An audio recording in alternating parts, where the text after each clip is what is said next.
Okay, so the last film we're going to review, Mark and myself have seen it. It is Son Mother, an Iranian film. Mark, why don't you just tell us a little bit about the film and set scene? Sure. So it's directed by Manaz Mohammadi, and it's about a woman called Layla, who's played by Raha Kodiyar, and she works very helpfully, because otherwise you'd be a bit confused as to what her profession actually entails. There's a scene later on in the film in which the signage just comes up very, very explicitly that she works in an industrial wire factory. Thank you very much for the clarification. I'll say this film wastes absolutely no time getting into the emotional trap it's set for its main character, which is a brutal one. She's a widow. She has 2 children, one of whom is called Amir. He's played by Mahan Nasiri. He's a boy of, I want to say, about 9 or 10, and she has a younger daughter. While she's working at the factory is under sanctions currently and looks as though it might close, so it's starting to lay people off. She, for reasons I've got suggestions about, but I'm not absolutely clear on, is sort of kept on despite her being late almost every day because she refuses to take a bus ride from the bus driver, whose name is Kazim, it's played by Reza Budi, and he is a widower who's proposing marriage to her constantly, and she begins to weigh up the proposition in her mind. Unfortunately, the proposition comes with a bit of a caveat, the caveat being he has a young daughter, and step siblings, if they're of different sexes, can't live in the same house together, and that's what sort of drives the conflict from there. Yeah, and I think really I would heartily recommend this film. I really got very deeply involved with it. I'm gonna just take one issue with the opening shot is literally a pile of wires being taken out of a facility. I know, but I was also okay. So it's definitely a wire factory. But anyway, that's besides the point. True.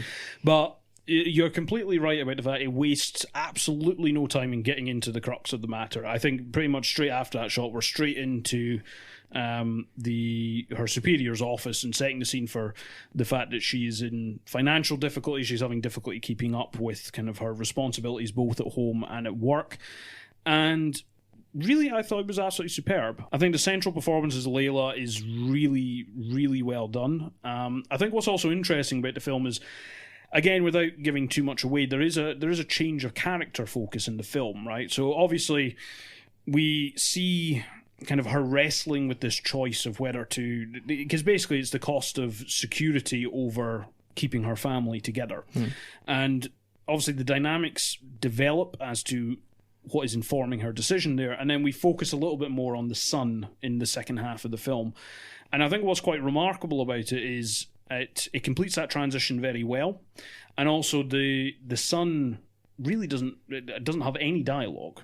It's very minimal, like it's very, very sparse, and really that's another superb performance. And the fact that it balances those two whilst keeping a coherent kind of thread about the cost of these sacrifices that are made and the impact it has, whilst also giving a little bit of a glimpse into some of the difficulties that you can maybe have in Iranian society as a single mother.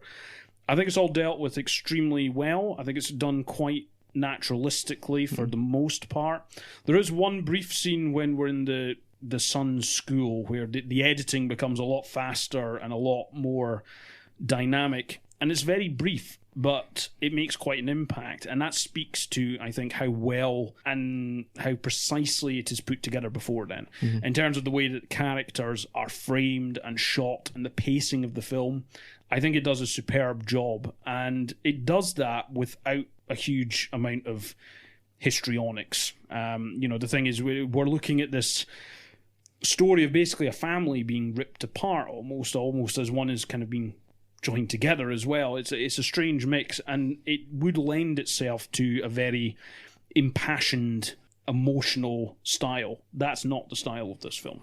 Yeah, and it's worth saying too, the cinematography is almost exclusively in like grey pallor, and you just looking from a frame you could tell exactly the emotional tenor of the people who live within those frames, that they're level-headed when they should be furious, and every thing which is thrown at them is a complete injustice, but they take it as they look wearied. I mean, they always look wearied, but they're also they have just enough resilience to try and pass on, which should become insurmountable as the film goes on, because the stuff they have to put up with is quite ridiculous. There's an interesting, almost metafictional aspect to this too, because if you want a way in which this film specifically kind of reinforces the way in which women are subjugated in Iranian society, is the fact that she's wearing a hijab indoors, which Iranian women do not do. The hijab's only for hijab or the chador, which she wears in the film. They're only things you wear in public. So the fact that they're indoors, and it's essentially a point of Iranian censorship that if a woman is on screen, she must be covered. And so the film is sort of reflecting on that by having to abide by those own laws.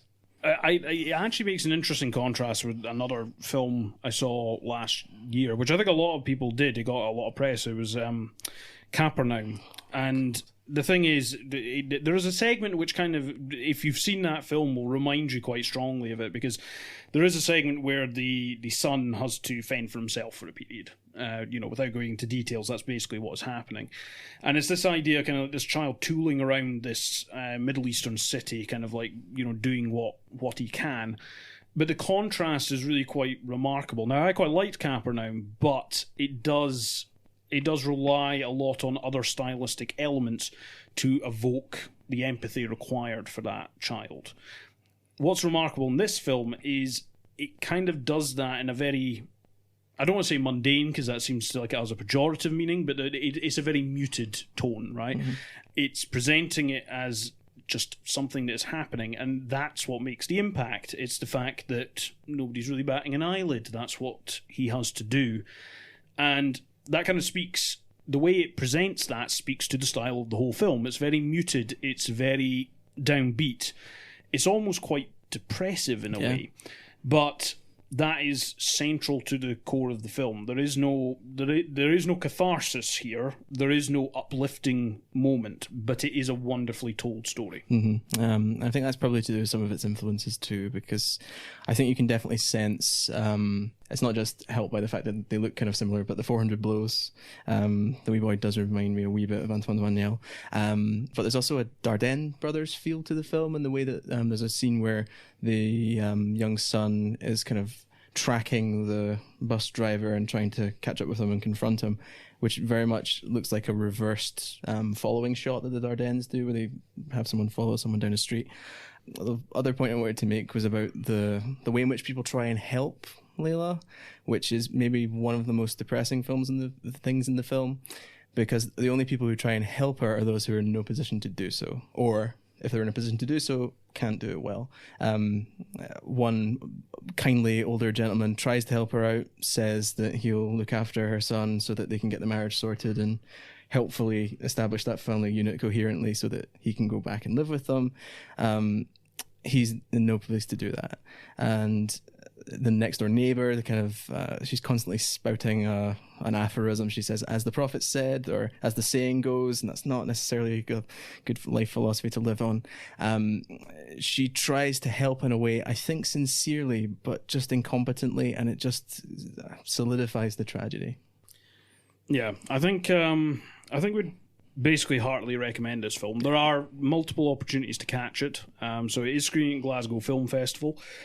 If you're an Edinburgh resident and you can't make it through to Glasgow, it's also going to be showing at the Edinburgh Iranian Festival on March 6th, so you'll have the opportunity to catch it in Edinburgh as well.